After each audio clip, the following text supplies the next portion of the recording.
जी हाँ दोस्तों, एक बार फिर से स्वागत है हमारे चैनल पर। हमारे चैनल पर विविध प्रकार के वीडियो आते हैं, लेकिन हमारे चैनल पर पीछे जो वीडियो आया है पेंटिंग संबंधी वीडियो बहुत सारा मैं डाला हूँ। जहाँ तक हो सका है मैं पेंटिंग सिखाने का प्रयत्न किया हूँ। मैं अन्य कार्य से भी जुड़ा हूँ, लेकिन जो मुझे पेंटिंग मालूम है वो मैं चाहा कि इंटरनेट के माध्यम से औरों को सिखाऊँ। पहले मैं बहुत अभी तो मैं और वीडियो डालता हूँ, लेकिन पहले मैं बहुत सारा पेंटिंग का वीडियो डाल चुका हूँ और उसी के कमेंट में बहुत सारे लोगों ने कमेंट किया है कि कौन सा कलर कहाँ पर इस्तेमाल होना चाहिए। कई सवाल आए हैं कि दीवार पर कौन सा कलर इस्तेमाल होना चाहिए, करें फिर कपड़ा पर कौन सा और जहाँ कहाँ पर कौन कौन सा। इसीलिए मैं आज का जो मैं वीडियो लेकर आया हूँ खास करके उन लोगों के लिए जो कलर संबंधी जानकारी चाहते हैं कि कहाँ पर कौन सा कलर इस्तेमाल किया जाए। तो चलिए, जहाँ तक मेरी जानकारी है हम आपको बताते हैं।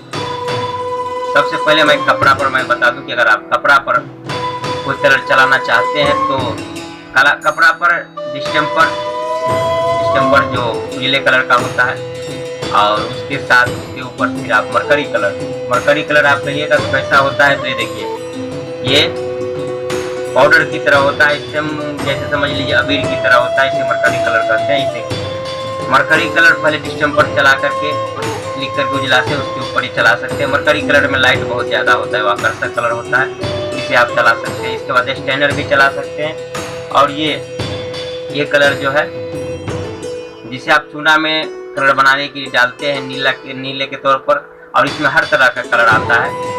आप इसे कपड़ा के ऊपर भी इस्तेमाल कर सकते हैं, लेकिन कपड़ा अगर पतला है तो ये पार कर जाएगा, स्टैंडर भी पार कर जाएगा। इसके लिए पहले स्टैम्पर डाल के लिख करके फिर उसके ऊपर आप ये चला सकते हैं। ये तो कपड़ा के ऊपर हुआ। अब मैं आपको दीवार के ऊपर बताता हूँ।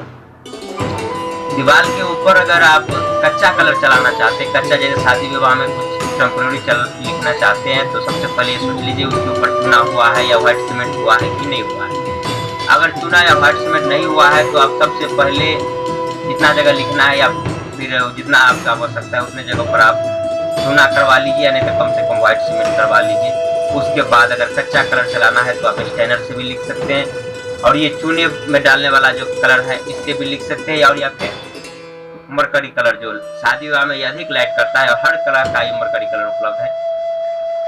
और ये बहुत ही आकर्षक होता है। इसका लाइफ कम होता है लेकिन लाइट बहुत ज़्यादा होता है। ये शादी विवाह के लिए अच्छा चीज़ है। तो दीवार के ऊपर कम से कम चूना या फिर व्हाइट सीमेंट होना चाहिए। अगर आप दीवार के ऊपर पक्का चाहते हैं कि बहुत चमकीला जो होता है और लंबे समय के लिए, तो इसके लिए आप समझ लीजिए कि अगर दीवार पर सिर्फ प्लास्टर होके छोड़ा हुआ है, कुछ नहीं है, तो सबसे पहले आपको चूना करना होगा। अगर अच्छा से करना है तो सबसे पहले व्हाइट सीमेंट करना होगा, फिर पानी डालिए, फिर सूखने बाद फिर व्हाइट सीमेंट कीजिए, व्हाइट सीमेंट के बाद फिर से डिस्टेम्पर कीजिए, डिस्टेम्पर हो जाने के बाद इनामिल पेंट कीजिए। इनामिल पेंट एक बार करते हैं, अगर पूरा कवरेज आ जाता है तो ठीक है, नहीं तो दोबारा भी करना पड़ता है। पूरे इनामिल पेंट आप सब जानते होंगे, जो लोहे के ऊपर होता है, ये इनामिल पेंट का डिब्बा है, इस तरह का बड़ा छोटा सा आता है, आपको मालूम ही होगा। तो इनामिल पेंट लास्ट में कीजिए, और अगर सही से कवरेज चमक आ जाए, उसमें इनामिल पेंट करने के लिए भी उसमें भी कलाकारी की आवश्यकता होती है कि आप इतना पतला कीजिए कि जिससे कि ब्रश पकड़े नहीं और ज़्यादा पतला भी नहीं कीजिए, मीडियम में करना पड़ता है। उसमें आप थिनर या मिट्टी तेल डाल करके पतला कर सकते हैं। बरोबर से उसे पुताई कर दीजिए, और फिर वो चमक आ जाए तब वो फिर से इनामिल पेंट से ही लिखावट कीजिए, जो पक्का रहेगा। आप ऊपर साथ से कुछ नहीं होगा, लंबे समय तक चलेगा। ये दीवार के लिए बात हुआ। और अब मैं बात करूंगा लोहे के ऊपर।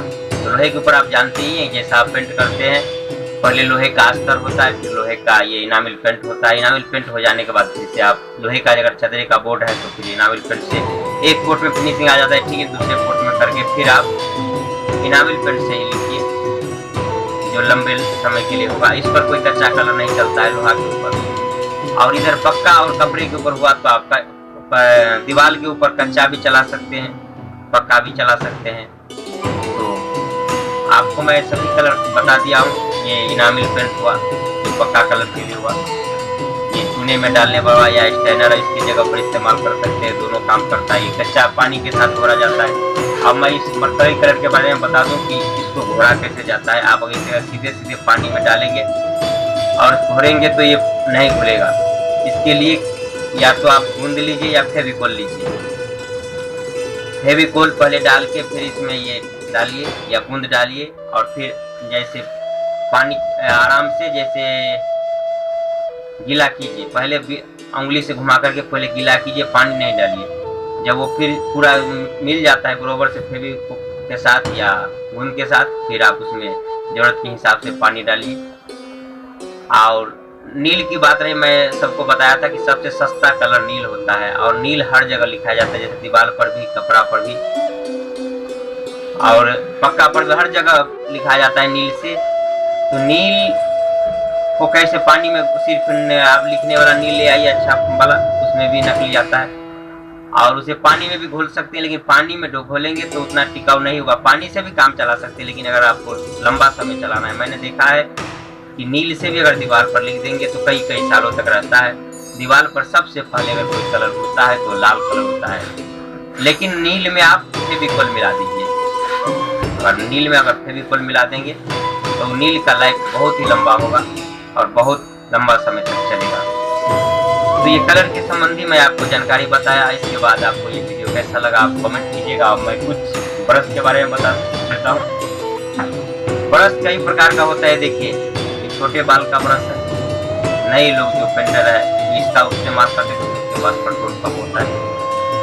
और ये है लॉन्ग हेयर, इससे भी लंबा आता है, ये मीडियम का है, लंबा है। जो पुराने हो गए उसे कंट्रोल करना, वो लंबे और मुलायम जगह पर, जैसे टीने के बोर्ड, चदरे के बोर्ड पर या दीवार पर अगर इनामिल पेंट करते हैं तो उस पर फिनिशिंग लाने के लिए इसका प्रयोग किया जाता है। और ये होता है, एक है टाइट ब्रश।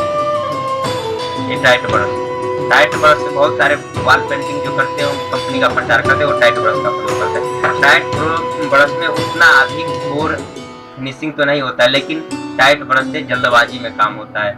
आप सीधे सीधे खींचिएगा, फिर उंगली का कोई सहारा नहीं लेना है, फ्री हैंड लिख सकते हैं।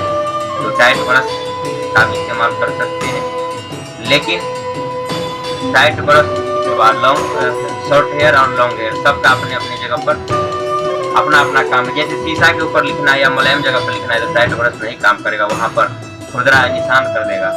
मुलायम जगह पर लिखना है तो लॉन्ग हेयर या शॉर्ट हेयर का भी इस्तेमाल कर सकते हैं, लेकिन खुरदरा जगह के लिए टाइट ब्रश आप इस्तेमाल कर सकते हैं।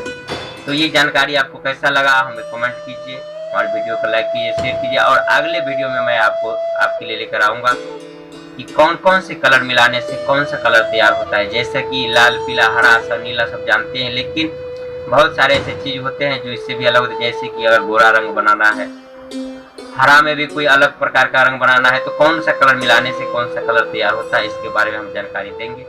तो अभी के लिए बस इतना।